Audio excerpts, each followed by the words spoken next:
Ok,សួស្តីទាំងអស់គ្នាថ្ងៃនេះខ្ញុំចង់សូពី diagram home lab ខ្ញុំបន្តិចcurrently ខ្ញុំមានម៉ាស៊ីនមួយជា mini PC ពពួក mini PC model GMK Tech M5 Plus ហើយខ្ញុំទិញវាមក spec 16 vCPU 8 core 16 thread RAM 32GB ពីដើម M2 មួយតេពីដើមអូខេចឹងហ្នឹង spec របស់ខ្ញុំហើយអាចនិយាយថា home lab ខ្ញុំទាំងអស់ទាំង network ហើយនិង firewall គឺ network firewall ហើយនិង Proxmox ខ្ញុំ run នៅលើហ្នឹងចឹងណាចឹងខ្ញុំអាច overview បន្តិចនៅក្នុង GMK Tech M5 Plus ខ្ញុំ run ជា Windows 11 នៅលើហ្នឹង OS base របស់វាគឺ Windows 11ចឹងខ្ញុំ install Windows 11 លើហ្នឹងហើយខ្ញុំបាន install VMware Workstation អូខេ VMware Workstation ដែលជា virtualization tool មួយដើម្បីយើងធ្វើការ run VM នៅក្នុងហ្នឹងអញ្ចឹងនៅក្នុង VMware Workstation tool របស់ខ្ញុំហ្នឹងគឺខ្ញុំបាន run 2 VM នៅក្នុងហ្នឹងទី1គឺ support HG firewall ហើយមួយទៀតគឺ hypervisor ពពួក Proxmox វាស្តៀងនឹងVMware ESXi ឬមួយក៏ virtualization ដែរយើងអាច run VM នៅក្នុងបន្ថែមទៀតចឹងណាខ្ញុំអត់ចង់ run នៅក្រៅនៅលើនេះខ្ញុំ run នៅលើ Proxmox ដោយថា Proxmox វាស្រួល manage ជាងអញ្ចឹងសរុបមកវិញនៅលើ VMware Workstation វាមាន 2 VM មួយជា firewall ហើយមួយជា Proxmox អូខេអញ្ចឹងនៅក្នុងអញ្ចឹងយើងទៅមើលវាបន្តិចហើយ firewall របស់ខ្ញុំ spec របស់វាគឺ CPU 2 core ហើយ RAM 6GB HDD 50GB បញ្ជាក់ដែរ firewall នេះជាពពួក support firewall HG firewall អញ្ចឹងវាមាន free home edition ឲ្យយើងអញ្ចឹងណាហើយវាមាន feature ច្រើនឲ្យយើងវា free edition ហើយមាន feature តាក់ទងមួយនឹងVLAN firewall IPS Allo network ផ្សេង NAT ពីក្រៅមកក្នុងអីចឹងណាអញ្ចឹងទៀតខ្ញុំនឹងឲ្យមើលទាំងអស់គ្នាឥឡូវយើងទៅមើលអូខេនេះ Windows 11ដែលខ្ញុំបាន install នៅលើម៉ាស៊ីន GMK Tech របស់ខ្ញុំអូខេអញ្ចឹងម៉ាស៊ីនខ្ញុំ spec ដូចយើងនិយាយអញ្ចឹងគឺ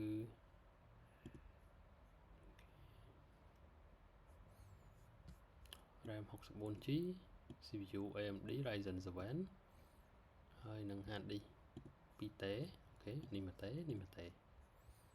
អូខេហើយនៅក្នុង VMware Workstation របស់ខ្ញុំមាន 2 VM មួយគឺ firewall support HG អញ្ចឹងយើងអាចមើល setting វិញអញ្ចឹងខ្ញុំបាន define spec របស់វា 6GB RAM 2 CPU 50GB HDD ហើយនឹង network adapter តាម requirement របស់ខ្ញុំអញ្ចឹងនេះទៀតយើងនឹងចូលទៅ network adapter ហ្នឹងអូខេហើយមួយទៀតតកតងជាមួយនឹងProxmox របស់ខ្ញុំអូខេ Proxmox របស់ខ្ញុំអាសាញ RAM ឲ្យវា 48GB CPU 12 core ហើយ HDD 600GB ហើយនឹង network អូខេឥឡូវយើងអាចទៅមើល performance រួមរបស់ mini PC របស់ខ្ញុំតើវាស៊ីអស់ប៉ុន្មានអូខេ currently វាស៊ីអស់ 28GB memory ហើយ CPU ឡើងចុះត្រឹម 10GB អញ្ចឹងទៅហើយ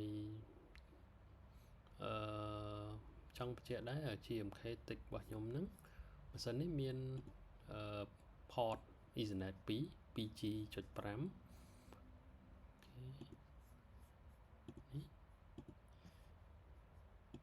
ចឹងមាន port Ethernet 2 2G.5 ហើយខ្ញុំបានថែមnetwork adapter មួយទៀត 2G.5 ដែរអញ្ចឹងណាខ្ញុំប្រើ USB-C to 2.5 GBP adapter អូខេនេះពពួកនេះអញ្ចឹងទាំងអស់ total mini PC របស់ខ្ញុំមាន Ethernet 3ទី1ខ្ញុំធ្វើជា WAN ទី2ខ្ញុំ connect ទៅ NAS របស់ខ្ញុំហើយទី3 connect ទៅ LAN អូខេអញ្ចឹងឥឡូវយើង back ទៅមើល diagram យើងវិញតើអ្វីជា NAS អ្វីជា LAN អូខេអញ្ចឹង GMK Tech របស់ខ្ញុំនេះដូចខ្ញុំនិយាយមកអញ្ចឹងមាន3 adapter ដែល network adapter Ethernet 2 ខ្ញុំ connect ទៅ internet WAN connect ទៅ router របស់ ISP ហើយ Ethernet 1ខ្ញុំ connect ទៅកាន់NAS ដែលខ្ញុំ store ជា file ជា photo អីរបស់ខ្ញុំហើយនឹង Ethernet ទី3ខ្ញុំ connect មកកាន់ switch របស់ខ្ញុំដែល connect ទៅកាន់ AP ក៏ដូចជា computer ផ្សេងៗរបស់ខ្ញុំអញ្ចឹងណាអូខេអញ្ចឹងមាន3ហ្នឹងអូខេឥឡូវយើង move on ទៅកាន់ firewall អញ្ចឹងយើងអាចទៅមើល interface firewall យើងបន្តិចអូខេអញ្ចឹងខ្ញុំ move ទៅកាន់ firewall នេះគឺជា interface របស់ firewall របស់ខ្ញុំ support firewall អញ្ចឹងខ្ញុំ log in វា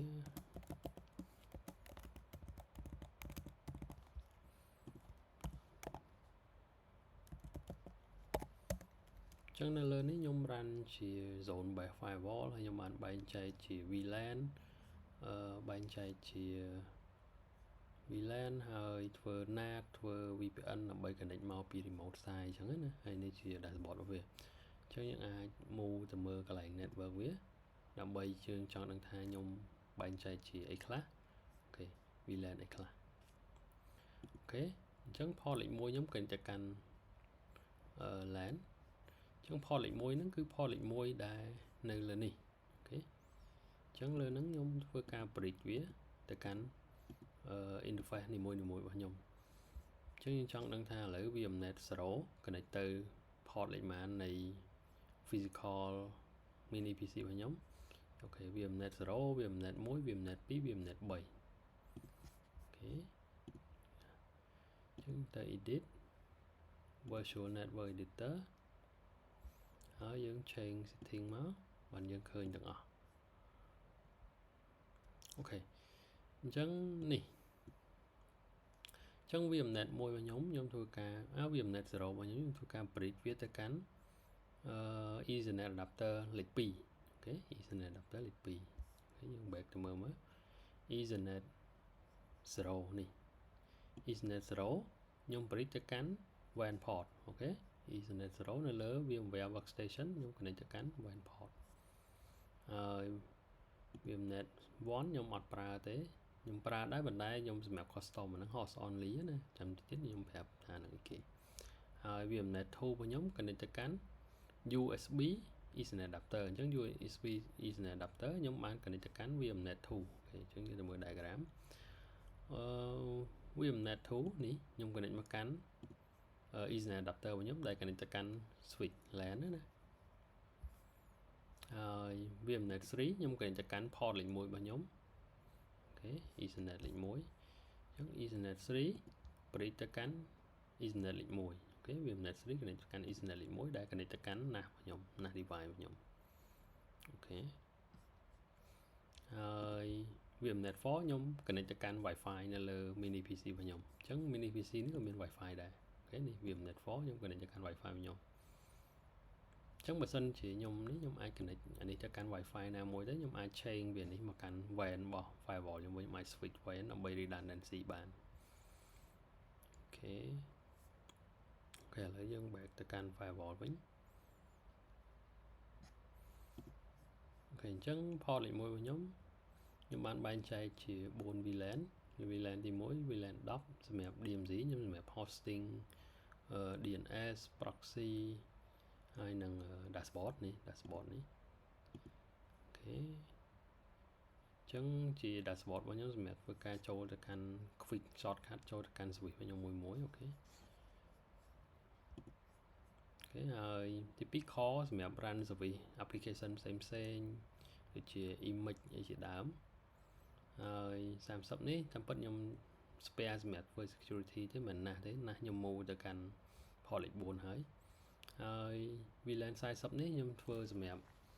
testing នៅ application ផ្សេងៗដែលខ្ញុំចង់ install test លេងអញ្ចឹងណាអូខេអញ្ចឹង IP របស់វាមួយគឺ VLAN 10 10.1.10.0/20.0/24.30.40 អញ្ចឹងទៅតាម VLAN ហើយ WAN របស់ខ្ញុំគឺ IP 192.168.88.254 អូខេ follow តាមអ្វីដែលយើងនេះ254នេះជា WAN របស់ firewall អូខេហើយ 199នេះគឺជា IP នៅលើ GMK Tech នេះអូខេហើយ port លេខ3ខ្ញុំ connect ទៅកាន់ switch របស់ខ្ញុំអញ្ចឹងមានតែមួយ VLAN ទេនៅលើហ្នឹងអូខេនេះលេខ3 connect ទៅកាន់ switch IP ប៉ុណ្នេះ connect ទៅកាន់ switch ហើយ switch connect ទៅកាន់ desktop របស់ខ្ញុំ connect ទៅកាន់ laptop ហើយក៏ connect ទៅកាន់ AP របស់ខ្ញុំអញ្ចឹង computer ខ្ញុំទាំងអស់ connect មកកាន់ AP នេះហើយ connect មកចូលទៅក្នុង gateway របស់ firewall នេះអូខេ port លេខ4គឺ connect ពីណា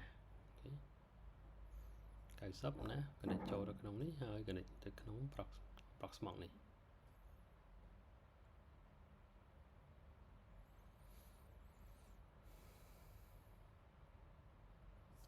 អូខេឥឡូវយើងទៅមើលនៅលើ proxmox ម្ដងជា VM ទី2របស់ខ្ញុំនេះ PVE GMK Tech នេះអញ្ចឹង proxmox របស់ខ្ញុំ log in មកអញ្ចឹង currently ខ្ញុំបាន run service proxy dashboard DNS monitoring tool របស់ខ្ញុំ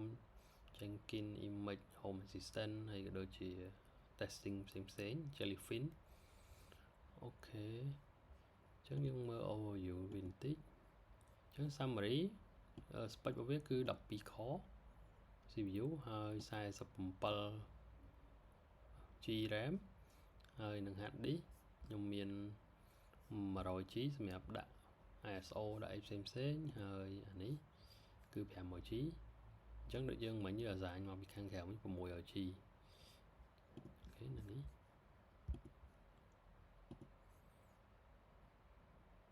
អូខេនេះ 600G អញ្ចឹងយើងបែងចែកជា2 100G សម្រាប់ ISO ហើយមួយទៀត 500G សម្រាប់ដាក់ VMD នៅក្នុង proxmox ហ្នឹងអូខេហើយអានេះគឺ hard disk 2T ដែលខ្ញុំយកចេញមកពី NAS នេះអូខេខ្ញុំ present មកពី NAS នេះចូលទៅក្នុង proxmox របស់ខ្ញុំហើយមួយទៀតគឺ hard disk នេះខ្ញុំ share មកពី Windows 11 របស់ខ្ញុំនេះអូខេខ្ញុំ share មកពី hard disk មួយនេះ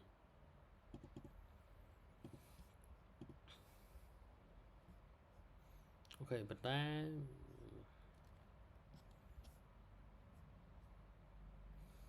អូខេអញ្ចឹង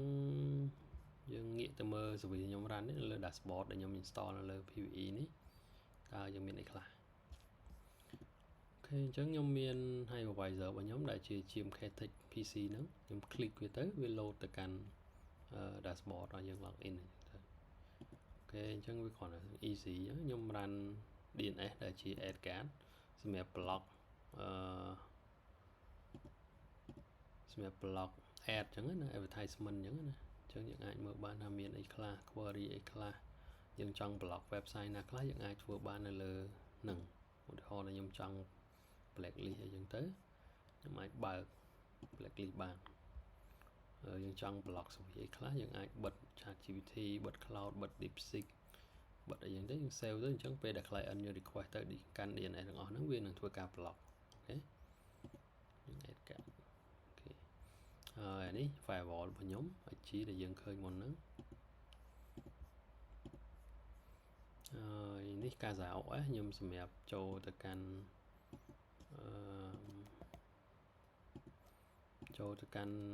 access ទៅ file របស់ខ្ញុំក៏ដូចជាមើល CPU RAM អីចឹងទៅហើយខ្ញុំអាច edit file នៅលើនឹងបានដែលខ្ញុំមិនបាច់ចាំ add ស្អីទៅវាទេខ្ញុំអាចចុចចឹងទៅអូខេចឹងអានេះ web base សម្រាប់ខ្ញុំ edit file ហើយនៅលើ Casa OS ហ្នឹងដែរយើងអាចធ្វើបានច្រើនយើងអាច install app បានច្រើនដែលវាមាន pre template ឲ្យយើងអញ្ចឹងណាដូច App Store អញ្ចឹងយើងចង់ install add card ក៏បានយើងចង់ install Brave លើនឹងក៏បានយើងចង់ install Chrome ក៏បានមាន application ច្រើនដែលជា Docker base ឲ្យយើង install ឧទាហរណ៍ថា Jellyfin អូខេនេះ Jellyfin លើនឹងក៏មាន Home Assistant ក៏មានអូខេនេះ Home Assistant អញ្ចឹងយើងអាច install ប្រើលើនឹងប៉ុន្តែខ្ញុំអត់ prefer ទេខ្ញុំចង់ install នៅលើ proxmox របស់ខ្ញុំវិញអូខេហើយខ្ញុំមាន reverse proxy engine 8 reverse proxy នេះខ្ញុំធ្វើការ reverse ទៅកាន់ internal site របស់ខ្ញុំហើយខ្ញុំបើកដើម្បីបាន SSL ទាំងអស់អញ្ចឹងណាអញ្ចឹង website របស់ខ្ញុំទាំងអស់គឺ HTTPS ហើយ trash certificate ទាំងអស់ទៀតអត់មាន load warning ទេអូខេអញ្ចឹងឧទាហរណ៍ថា add card ខ្ញុំចុចវាទៅអូខេវា HTTPS port 443 default ហើយអត់មានបញ្ហា certificate ទេ certificate គឺយើង request មកពី let encrypt អូខេអញ្ចឹង valid certificate មកពី let encrypt អូខេអញ្ចឹងហើយខ្ញុំមាន monitoring tool 2 ជាមួយគឺ Zabbix យើងអាច monitor បានច្រើនទាក់ទងមួយនឹង network server firewall អញ្ចឹងខ្ញុំបាន add ក្នុងនេះដូចជា firewall របស់ខ្ញុំ support IG Windows 11 នៅលើ mini PC របស់ខ្ញុំអានេះ Synology NAS របស់ខ្ញុំអានេះ Proxmox ដែលយើង install នៅលើ VMware Workstation ហ្នឹងហើយខ្ញុំមានProxmox មួយទៀតដែលខ្ញុំ run នៅលើ laptop អញ្ចឹងខ្ញុំអាច add មកមើលខ្ញុំអាចមើល data បានច្រើននៅលើហ្នឹងខ្ញុំចង់ monitor បានអីក៏បានដែរអញ្ចឹងណា switch ថា Cisco Huawei ម៉ៃតិចអីយើងអាច monitor លើនឹងបានទាំងអស់ជា detail more detail អញ្ចឹងណាអូខេហើយមួយទៀតខ្ញុំមាន pool គឺជា Proxmox monitoring វា focus ទៅលើ Proxmox អញ្ចឹងយើងអាចងាយស្រួលមើលជាងដូចអានេះខ្ញុំមាន Proxmox GMK របស់ខ្ញុំហ្នឹងអញ្ចឹងខ្ញុំអាចមើលទៅហើយយក all មកអញ្ចឹង VM ទាំងអស់ដែលនៅលើ Proxmox ហ្នឹងនឹង list មកនៅលើនេះអញ្ចឹងណាតែនេះខ្ញុំ add តែ laptop តែ GMK នេះខ្ញុំបិទបាត់ហើយអញ្ចឹងណាអូខេមួយទៀតគឺ Uptime Kuma នេះយើងសម្រាប់ monitoring service ឧទាហរណ៍យើងចង់ឲ្យវា ping ទៅណាដើម្បី monitor ថាវា up down អញ្ចឹងបើសិនជា down ឲ្យវា alert មកយើងអញ្ចឹងឧទាហរណ៍ថាខ្ញុំចង់ monitor service មួយនេះអញ្ចឹងខ្ញុំក៏ឲ្យវា ping ទៅខ្ញុំ configure វា ping ទៅ IP មួយហ្នឹងទៅបើសិនជាវា down ឲ្យវា alert មកខ្ញុំអញ្ចឹងទៅនេះឲ្យវា send ទៅ Telegram មកខ្ញុំ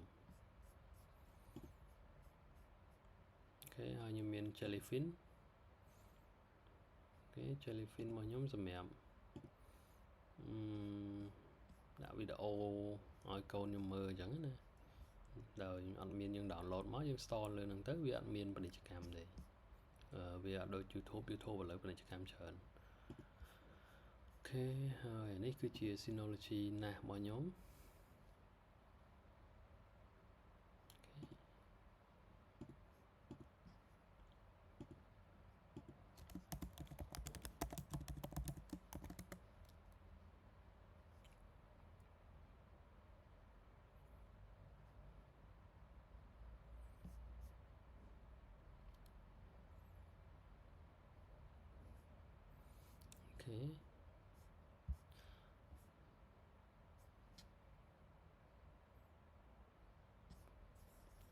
អូខេនេះគឺជា Synology NAS របស់ខ្ញុំ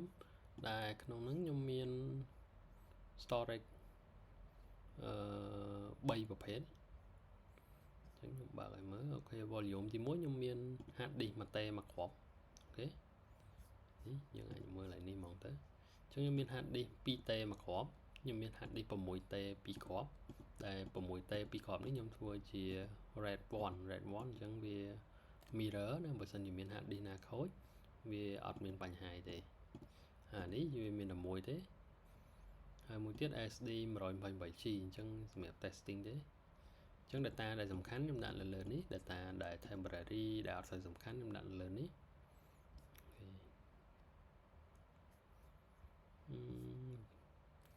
អូខេអញ្ចឹងដូចជាអស់ហើយសម្រាប់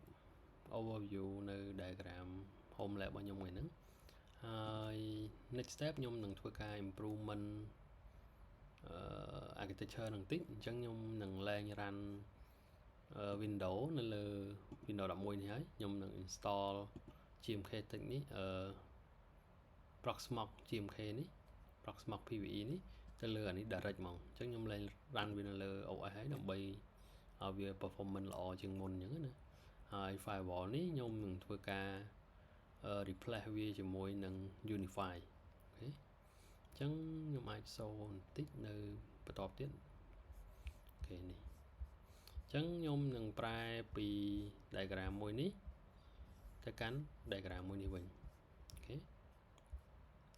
អញ្ចឹងខ្ញុំនឹង replace support IG ជាមួយនឹង Unify Express 7អូខេដែលមាន uplink ទៅ internet 10G ហើយនឹង downlink 2G កន្លះហើយខ្ញុំនឹង connect 2G កន្លះហ្នឹងមកចូលមកកាន់Unify switch មួយដែរ5 port 2G កន្លះទាំងអស់អូខេហើយ Proxmox របស់ខ្ញុំដែល run directly នៅលើ mini PC ហ្នឹងខ្ញុំនឹង connect មកកាន់ switch មួយនេះ PC ខ្ញុំដែលមាន port 2G កន្លះដែរខ្ញុំនឹង connect មកកាន់ switch មួយនឹងដែរហើយ access point network ដែលមាន 1G ខ្ញុំនឹង connect មកកាន់ switch មួយនេះ switch ចាស់របស់យើងណាអញ្ចឹងយើងនឹងធ្វើការ enhancement យើង indicate load របស់វាអញ្ចឹងណាហើយ device ពីរនេះខ្ញុំនឹង add វាថែមឥឡូវអត់ទាន់មានទេឥឡូវខ្ញុំកំពុងតែ order វាអញ្ចឹងនៅពេលដែលបានខ្ញុំនឹងធ្វើការ make change វាមកកាន់ diagram នេះវិញវា look dedicate clean ហើយ